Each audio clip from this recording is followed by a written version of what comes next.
What's up guys, Chris the Greek Weeb once again covering the latest chapter of Blue Exorcist. Now I know this video's probably come out like a week after the actual chapter came out.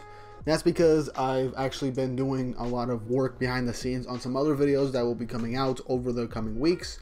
Then the fact that I was already covering Four Nights of the Apocalypse and Eden Zero, and I did not have the time to record up until the weekend of that chapter being released. So now, by the time this video is out, probably close to a week since the chapter came out, so I apologize for that. So far, that's the schedule for Blue Exorcist to come out almost a week after, or a couple of days after the chapter is released. But on the upside, it's a monthly series, so you don't have to worry about it overlapping with the latest chapters. So, yeah, Blue Exorcist is still going to be coming to you guys monthly. I am happy to be covering the series, and it is doing pretty well on the channel, considering I've only done, like, 2 reviews of this series so far. So yeah, I'm honestly pretty excited to see what's going to happen next. And this chapter in particular, it has a lot going for it. It makes me think a lot more than I did in the previous ones about what could potentially happen next and the importance of certain characters. But yeah, without further ado, don't forget to hit the subscribe button and hit like the video so that it shows YouTube's algorithm that you guys enjoy this content and I can keep making it, and it'll be continuously recommended to other people. And hit the notification bell so you can get updated on future videos. Blue Exorcist has so far been a real charm to cover on the channel, because ever since I caught up with it, I've been loving the series to death, and I'm so glad I get to talk about it with you guys. But anyway, onto the video. So in the previous chapter, we basically got the introduction of Shiemi's training, as well as the fact of how Amaimon and Shemiahaza ended up forming some sort of deal so that Amaimon serves Shemiahaza, despite all the trouble he's been causing, thanks to, well, Mephisto and his plans to make Rin stronger. We also learned that Shiemi's training arc is inside a sort of hyperbolic time chamber, Dragon Ball type deal, where it's like a week inside is like 10 minutes out in the actual world. So her training can actually go, she can actually go like literally like possibly a year within a few hours, so that's highly possible. And her final test is to basically subdue Amaimon and make him her servant, essentially. We also got everybody taking on Satan's forces after his reincarnation, as well as Mephisto appearing, protecting everyone from a devastating blast, and bringing forth all sorts of different forces and other demon kings that are allied with him and the Knights of the True Cross to form the anti-Satan task force, essentially, so that they could officially take down Satan. And I like that in that previous chapter we got Yukio and Rin getting all fired up to take down Satan together, along with the rest of their friends, much to Mephisto's honest delight. And that's essentially where the chapter ends, with Mephisto rallying everybody to get ready to take down Satan. And now we're on to chapter 131 of One Cloth, Clarification. So we start this chapter off with a flashback to some of Shiemi's early training with her grandmother, as she begins to grow trees and herbs from the ground while chanting a sutra or a mantra. I'm just going to say chant, a spell, because I keep forgetting what the correct translation or term for the chanting spells in Blue Exorcist is. So we'll leave it down in the comments so I can know for the future, because I don't want to sound like an idiot. But anyway, she continues, and it seems to really be taxing her, and she's using as much energy as she possibly can to make it grow faster and faster. But as they begin to bloom, they start to wilt almost immediately afterwards, until she is officially exhausted. And that without Ni, her familiar, she is basically useless without him.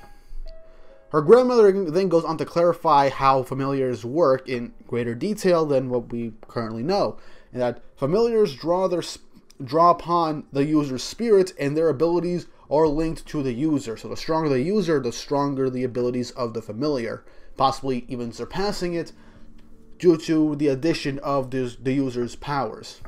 This could also be a limitation, and this is honestly my own guess, this could also show as a hindrance to the familiars, because if they're insanely powerful and the user is not stronger than them or as strong, they might not be able to use their full power. Now, in all honesty, I can be completely wrong, and this is just pure speculation, But for now, this is what I'm going with. The strength of the user is roughly the strength of the spirit. Shiemi then just tries to contradict her grandmother, saying that she can't do anything alone, as her grandmother just asks why she thinks this. Shiemi just is like, why? And then she just, with a sad smile, just says, I'm behind in everything. I can't do it like everybody else. Her grandmother then continues to say, why is that? As we then flash back to the fight with Amaimon, and she's like, just because that's her answer. It's just because, that's how the way it is. Shiemi brings forth Ni, and is like, this time it's going to be different. She counters Amaimon's attack, and the fight begins, with the stage basically being like destroyed with Amaimon's power, creating a giant spiked crystal right in the middle of the platform, basically destroying the bridge that the two of them are on, and Shiemi is stuck on the other side. Amaimon grabs her in his giant hand, saying, you acted tough, but you're actually weak. Shiemi tries to chant a spell, but then Amaimon realizes that she's straining, and is like, well, do you really think doing that will work? And he then reminds us about what happened in the very beginning of the manga, in his first appearance, when he encountered Rin and their friends, when he hypnotized Shiemi. Once Achuchi has invaded you, well, the type of parasite type spell that he did on her, the stimulus imprinted on the nervous system makes subsequent hypnosis easy. He wanted to try it on Rin, but it's powerful magic. So basically, because of what he did to Shiemi earlier in the series, just the one touch can activate it and put it into a hypnotic state, basically subduing her. And he's like, even though he has powerful magic, it won't work on Rin, but he says it'll work like a charm on her. Shiemi is like passing out. Amaimon's like, that just went by far too quickly. While Shiemi is literally having thoughts in her head, doing some mental gymnastics and reflecting. She's like, I'm always so useless. She's reflecting with this all while Amaimon's like talking down to her, saying, kneel before me. She's trying to get back up. She's trying to get back up, though this is part of the hypnosis, which is causing her to try and kneel before him. She's like, I'm not giving up. Remember, this is all in her head. He's like, I just remembered your childhood, and you haven't changed a bit. Much to her confusion. As he says, you're a failure. Shiemi has no idea what's going on. And as he grabs her hair, he says, forget about spirit power. You're weak in body and spirit. He then says, you're always seeking approval, like a puppet. As you then get like a really forced flashback to Shiemi's long time past when she was a child. She's being said, you're defective, and it's your fault you're like this. As we then get images of her past, of some sort of memory that has been blocked. So, a Shiemi flashback will really be great if we go back into this. As well, all this is being said, she's just responding with, okay, okay, okay. As we see a shocked look on her face, as there is someone's hand on the ground covered in blood, someone looking at her, and then with the hand covered in blood, the voice says, now, smile. As Shiemi as a child just says, okay, uncle. As then we cut back to Amaimon, saying, you don't make a very good bride either. And she just keeps saying no in her head. Amaimon keeps saying that she may be the next in line, but she'll always be a servant. She's only fit to be a puppet. As we also get a bit of that flashback again, with her literally just doing what others are telling her. She says, no, I am done dancing on strings, as she then grabs onto Amaimon's arm and then throws him on, and then literally like flips him flat on his back, saying, King of Earth Amaimon, according to your contract with Shemihaza, you are to be my servant. As he's in shock, saying, why? As she then continues to say, you kneel down before me. As he is then like brought back down into the earth and disappears. So Shiemi, this real quick flashback gave her so much confidence, because now she managed to flip over the King of Earth, Amaimon, who has literally had her in a hypnotic trance. She broke out of that, flipped him on the ground, and just said, You are going to be my servant right now. Kneel before me. That is part of the contract you are under. So I really like that Shiemi has been getting this development, and this little training arc is really showing just how far she has developed. And for a monthly series that's been going on for a while now, with over 100 chapters, you'd think that, you know, there'd be some stuff that fell through the cracks. But Blue Exorcist is really taking its time with its characters, and I am really, really loving it. It's just, I can't even put words into it. Shiemi, you are great. I love you. This is honestly really good character writing for Shiemi, as it is true throughout Blue Exorcist, she hasn't really done anything by herself. She's always mostly just done what people told her to do, and that minor flashback that we got, and I gotta love the style, is like a lost memory trying to inch its way up to the surface, really shows that possibly she just went to live with her mother off outside of the academy because she was dealt a failure in some sort of tragedy, most likely befalling her uncle in the Shiemi clan or whatever, caused her to just suppress that memory, and maybe she just forgot about using spiritual powers until recently. There's no clear way to know this until we get an actual flashback. But anyway, with all that said, we're coming back to the chapter, with Shiemi being like, I have forgotten something important. Remembering the words, I'm sure you'll be okay. As she looks off to the side getting ready, saying, let's go help the others. As we then cut back to the sheer madness that is Satan's assault on Asya, Mephisto says that there's 3 minutes left, holding back the lightning. So he's gonna let lightning, God, that was confusing, Lewin, one of the most powerful exorcists, explain the situation. And we get this nice 2-page spread basically showing in a somewhat comedic fashion the map of the battlefield and what the heck is going on.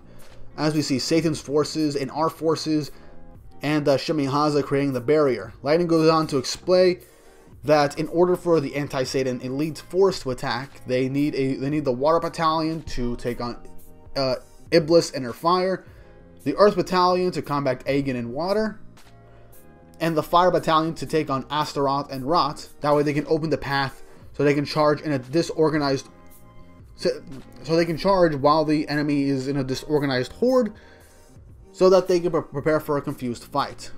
He then goes on to say that what has changed is that he's decided to add a separate force in hiding to assist the elite force pinning down Satan.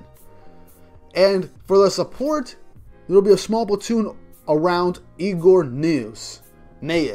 Remember that guy from, that abandoned facility that was just left there by Mephisto during Lewin and Bond's investigation into the Knights of the True Cross and the Blue Knights and all those clone experiments? Yep, he's coming back. He is an essential force, and I am so happy for this. Lewin's like, I suddenly realized that Neos' Devil Punisher is their strongest and nastiest attack. So the elite force is basically just a feint getting ready for Neos' full-on assault to use his Devil Punisher. As Neos suggests, I can only pin down Satan, not defeat him. As Lewin comedically just says, but that's going to buy us time. Since if it's successful, Felis and Shiemi will be able to seal away Satan. As he then asks any questions. But before all that, Bond remembers that Shima is technically a double agent. And he's like, are you going to be alright fighting on our side right now? Will the Illuminati just consider you an enemy now? And I like everyone's reactions to this. Shima's just like, basically I'm on the Knights on the True Cross's side. So we will fight alongside you, alongside everyone. It's obvious. But no one is really convinced.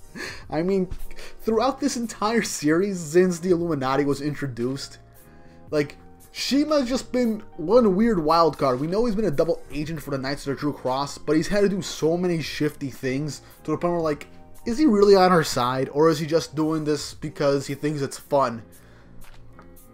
But yeah, everyone just keeps questioning everything that's going on. Bond just says, can you save face with the Illuminati? As yeah, he's worried about his friend's well-being. As Shima just says, I bet you think I can't, but I totally will. So they're like, alright, fine, we'll fight as one again. As then Ren ends up bringing up, where's Shiemi? And then Yukio remembers, Kamiki was actually about to say something about them. She then says, I'll tell you, people, and she then goes on to explain what happened to Shiemi. The Grigori Sedes, they ended up coming after, and they took Shiemi away. Obviously now we know it's so she can become the new head of the Shemihaza organization portion of the Grigori due to her lineage and the contract with her family. So everyone else has no idea what's going on with her, but just says that she's at their agency and that she just saw them take her away. Everyone's wondering what's going on, and she just relays her final words to her, saying that thanks for everything, and that's all she really knows. As a gallant knight, Arthur August Angel has arrived, the new paladin, and as we all know from the flashbacks, was created to be a vessel for Satan. As he then claims that there is nothing to fear, Lewin, in a scary and concerned look in his eye, looks over to August as he just goes straight over to him and says, he only asked for the Legion. You can just command from a desk in the Vatican while sipping wine and gobbling chocolates. The paladin will now depart. And I like this argument because he can't just sit back and watch. It's a fight against Satan, and he's going to be in it. Again, we get that concerned and scary look from Lightning. And Lightning is a straight up good guy, but he can be freaking scary when he's serious. As we then get everyone else's, iteration of what's going on, the King of Light is here too, explain the situation, Lightning starts to say, this place is dangerous, saying, you're Lucifer's, and then August just straight up snaps and goes straight towards him, putting his sword in front of him, saying, one more word and you'll pay. They then get both separated by Ascaloa, telling him to stand down, and that they're basically damaging morale at this point, saying that you can't remove my limiter in battle, so it'll be fine. As Ascaloa says, this is a battle to save the world. It will be cruel to keep a warrior out of it, and that includes me. He then says that there's no time for butting heads, and then Fellis just says that there's 60 seconds left before the barrier he created falls down. Lightning then decides to basically assign the following elite force. There's him, Beelzebub, Ascalao Red Arm, Arthur, as Arthur's like, that's more like it. And then he points towards the end of the crowd, saying Rin Okumura, saying that he'll draw Satan's hate, so he'd like his help. Rin's like, you can count on me. Lightning says for the support unit, it's going to be Yukio and the rest of the X-Wires. As everyone's just questioning X-Wires, they're still kids, with 30 seconds left. Lightning just says that the support unit will operate away from the main battle, and, since it's safer, so they can just support HQ in the front, since they're safer than HQ on the front lines. The X-Wires do have skills, and it's actually good they don't yet have any familiars that might stand out. So it's good for a surprise attack. And then we get Shuro just spotting in like, okay, since I don't have a familiar, then it'll be perfect for me just to show up and be part of this force. As literally there's like 5 seconds left, and Fellis is just counting down and having all these nice interactions with everybody.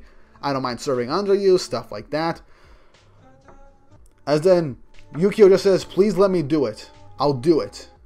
As the barrier comes down, the lightning strikes, but everyone is protected by a special anti-demon armor, as it is done by Shemihama's divine protection.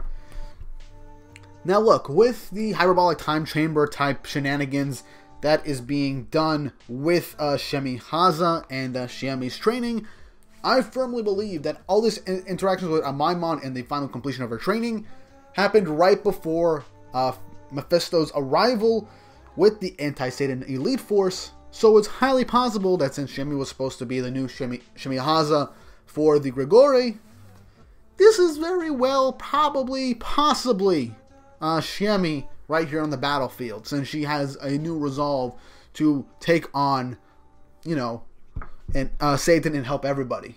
Now Satan looks on and says, what is that? What's happening? And he's in like, Exorcists, the human dogs. Fellas is just like, long time no see, father. As Satan laughs maniacally and says, you ready for this? Exorcists, as we then get a final 2-page spread of the chapter, with the top being Satan and his forces, and the left being Fellis and the Exorcists fighting off and getting ready to counter him. And the next chapter isn't going to come out until July 1st.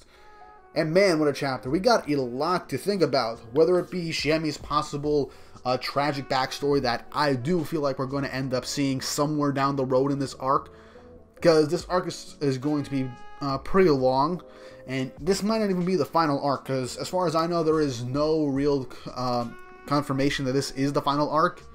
This might be the final battle for this arc, and then leave with like it being like a draw, or the Exorcists like losing to an extent.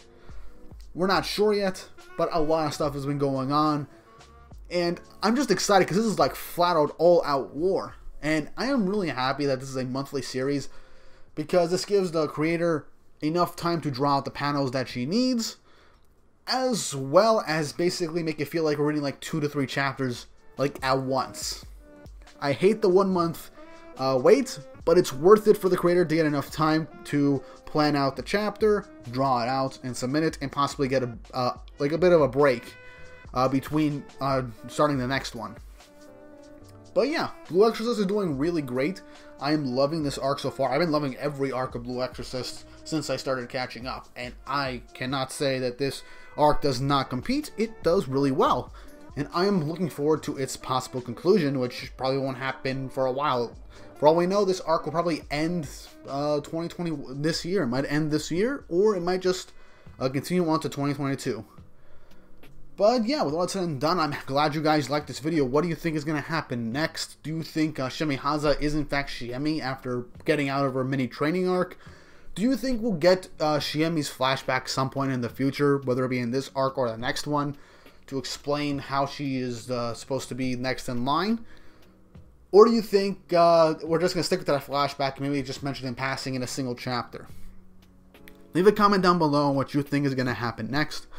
And once again, don't forget to like and subscribe to the channel, and hit the notification bell for updates on future videos, and help this video be, well, this channel in particular, be recommended to more people, and so that this can be your one-stop shop for Blue Exorcist content and manga reviews.